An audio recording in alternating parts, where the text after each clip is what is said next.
Kevin Systrom waxa uu ahaa aasaasaha Instagram.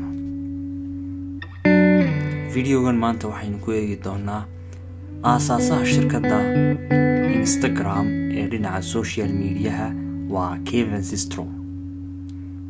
Haddii aad ku cusub tahay kanalkan, saar subscribe, videoyadana saar like iyo share.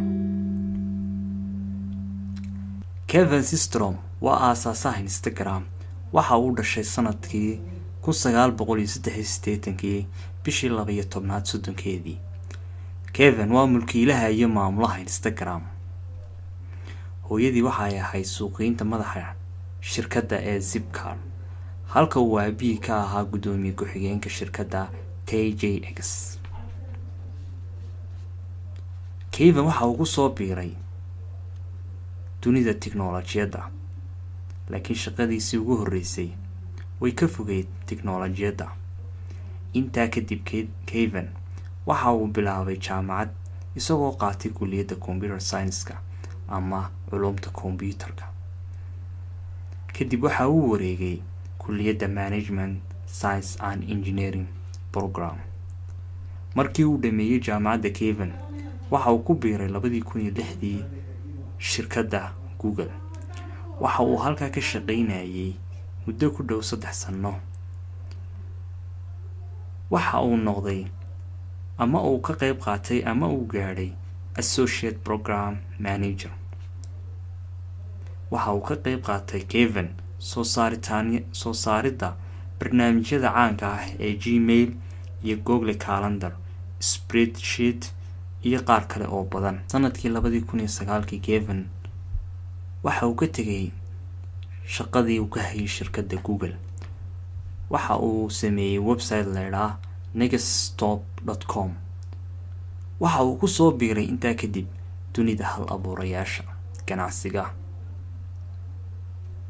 waxa ay seeleen saaxiibkii Mike Brigger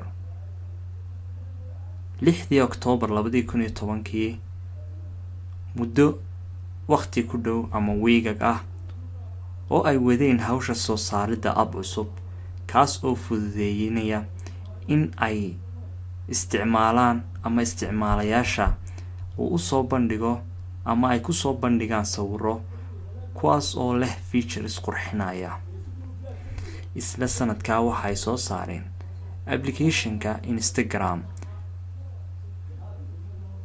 taas oo kelmad ahaan laga soo gaabshay Instant Telegram. Markii ay hawsha ku jireen, Kevin iyo saaxiibkii waxa ku dhacday serverada daatada oo ka buuxsamay ama ka baktiyay, taas oo micnaheedu tahay waxa ay heleen isticmaalayaal aad u fara badan. Saacadii ugu horeeyay ee ay launch gareeyeen application-ka waxay isdiiwaan geliyeen 25,000 oo qof kuwaasoo isticmaalaya application-ka Instagram. Isla 9 bilood kadib, Instagram waxa uu xidhay rikoodhka ah 7 milyan oo isticmaale. Isla fariintaasi waxa ay wargelisay mulkiilaha Facebook, iyada oo ay joojiyeen dad badan oo isticmaali jiray Facebook iyagoo ku soo bandhigi jiray sawiradooda. Message-kaasi waa message ku soo jiiday in mulkiilaha Facebook uu iibsado Instagram. Ka hor intaanay kulmin ama ayna wada hadal mulkiilaha Facebook, waxa ay kulmeen Jack Dorsey oo iminka ah madaxa shirkadda Twitter iyo Ali Rowgani oo isna ah madaxda sare ee Twitter. Casuumaad ay isku yimaadeen ayaa waxa ay ka codsadeen inay Instagram kaga iibsadaan 500 milyan.